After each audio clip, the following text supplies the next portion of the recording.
Bernays set out to experiment with the minds of the popular classes. His most dramatic experiment was to persuade women to smoke. At that time there was a taboo against women smoking, and one of his early clients, George Hill, the president of the American Tobacco Corporation, asked Bernays to find a way of breaking it. He said, we're losing half of our market because men have invoked a taboo against women smoking in public. Can you do anything about that? I said, let me think about it. And then I said, have I your permission to see a psychoanalyst to find out what cigarettes mean to women? He said, what'll it cost? So I called up Dr. Brill, A.A. Brill, who was a leading psychoanalyst in New York at that time. How come you didn't call your uncle? Why didn't you call your uncle? Because he was in Vienna. A.A. Brill was one of the first psychoanalysts in America, and for a large fee he told Bernays that cigarettes were a symbol of the penis and of male sexual power. He told Bernays that if he could find a way to connect cigarettes with the idea of challenging male power, then women would smoke, because then they would have their own penises. Every year, New York held an Easter Day parade to which thousands came, and Bernays decided to stage an event there. He persuaded a group of rich debutantes to hide cigarettes under their clothes. Then they should join the parade, and at a given signal from him, they were to light up the cigarettes dramatically. Bernays then informed the press that he had heard that a group of suffragettes were preparing to protest by lighting up what they called torches of freedom.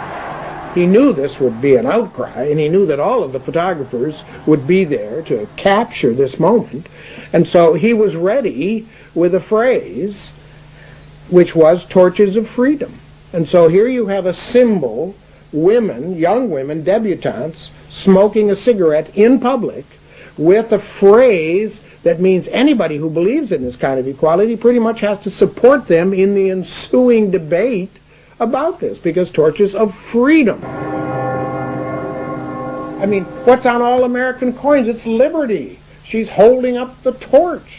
You see, and so all of this is there together. There's emotion, there's memory, there's a rational phrase, even though it's using a lot of emotional elements. It's a phrase that works in a rational sense. All of this is together. And so the next day, this was not just in all of the New York papers, it was across the United States and around the world. And from that point forward, the sale of cigarettes to women began to rise. He had made them socially acceptable with a single symbolic act.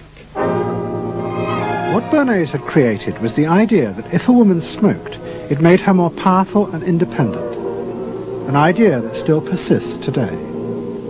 Embrace me, my sweet embrace. It made him realize that it was possible to persuade people to behave irrationally if you link products to their emotional desires and feelings. The idea that smoking actually made women freer was completely irrational, but it made them feel more independent. It meant that irrelevant objects could become powerful emotional symbols of how you wanted to be seen by others. Eddie Bernays saw the way to sell product was not to sell it to your intellect, that you ought to buy an automobile, but that you will feel better about it if you have this automobile. I think he originated that idea, that they weren't just purchasing something, but they were engaging themselves emotionally or personally in the product or service. That it's not, you think you need a new piece of clothing, but you'll feel better with the piece of clothing. That was his contribution in a very real sense. We see it all over the place today, but I think he originated the idea of the emotional connect to a product or service. What Bernays was doing fascinated America's corporations. They had come out of the war rich and powerful, but they had a growing worry. The system of mass production had flourished during the war, and now millions of goods were pouring off production lines. What they were frightened of was the danger of overproduction, that there would come a point when people had enough goods and would simply stop buying. Up until that point, the majority of products were still sold to the masses on the basis of need. While the rich had long been used to luxury goods, for the millions of working-class Americans, most products were still advertised as necessities. Goods like shoes, stockings, even cars were promoted in functional terms for their durability. The aim of the advertisements was simply to show people the product's practical virtues, nothing more.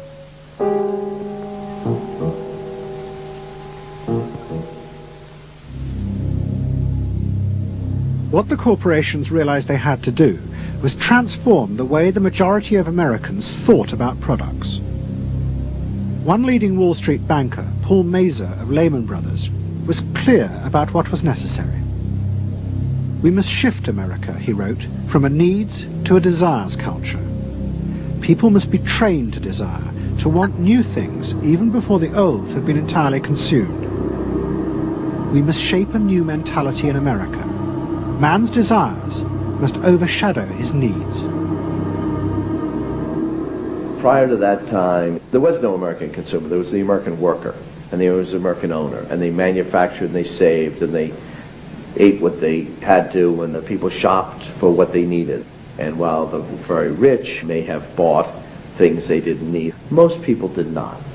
And Mazur envisioned a break with that, where you would have things that you didn't actually need, but you wanted, as opposed to needed. And the man who would be at the center of changing that mentality for the corporations was Edward Bernays. Bernays really is the guy within the United States, more than anybody else, who sort of brings to the table psychological theory as something that is an essential part of how, from the corporate side, of how we are going to appeal to the masses effectively, and the whole sort of merchandising establishment and sales establishment is ready for Sigmund Freud. I mean, they are ready for understanding what motivates the human mind. And so that there's this real openness to Bernays' techniques being used to sell products to the masses. Beginning in the early 20s, the New York banks funded the creation of chains of department stores across America. They were to be the outlets for the mass-produced goods, and Bernays' job was to produce the new type of customer. Bernays began to create many of the techniques of mass consumer persuasion that we now live with. He was employed by William Randolph Hearst to promote his new women's magazines, and Bernays glamorized them by placing articles and advertisements that linked products made by others of his clients to famous film stars like Clara Bow, who was also his client.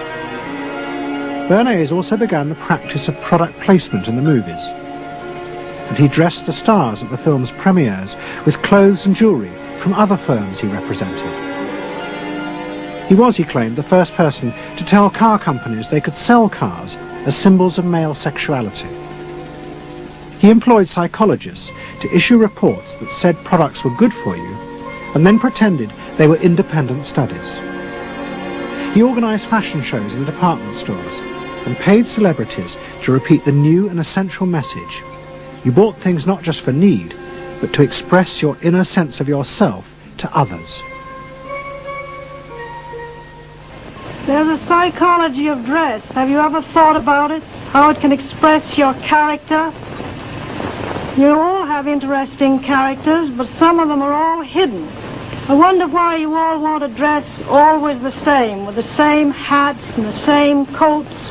I'm sure all of you are interesting and have wonderful things about you, but looking at you in the street, you all look so much the same. And that's why I'm talking to you about the psychology of dress. Try and express yourselves better in your dress. Bring out certain things that you think are hidden. I wonder if you've thought of this angle of your personality. I'd like to ask you some questions. Why do you like short skirts? Oh, because there's more to see. More to see, eh? What good does that do you? Much more handsome. It makes you more attractive. Does?